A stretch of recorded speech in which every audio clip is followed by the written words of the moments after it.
તો જૂનાગઢમાં ગિરનાર પર રોપવે કરાયો છે બંધ। તો વાતાવરણમાં પલટો આવતા ગિરનાર રોપવે બંધ કરાયો છે।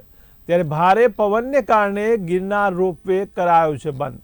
તો યાત્રિકોની સલામતીને ધ્યાનમાં રાખીને આ નિર્ણય લેવામાં આવ્યો છે। ત્યારે રોપવે બંધ થતા યાત્રિકોને પણ ભારે મુશ્કેલીનો સામનો કરવો પડી રહ્યો છે। ત્યારે ગિરનાર પર્વત પર 50 કિલોમીટરની ઝડપથી ફૂંકાઈ રહ્યો છે પવન। ત્યારે પવનની ગતિ સ્થિર થતાં રોપવે ફરીથી શરૂ કરાશે। તો મહત્વના સમાચાર કહી શકાય ગિરનારથી। ત્યારે ગિરનાર રોપવે બંધ કરવામાં આવ્યો છે।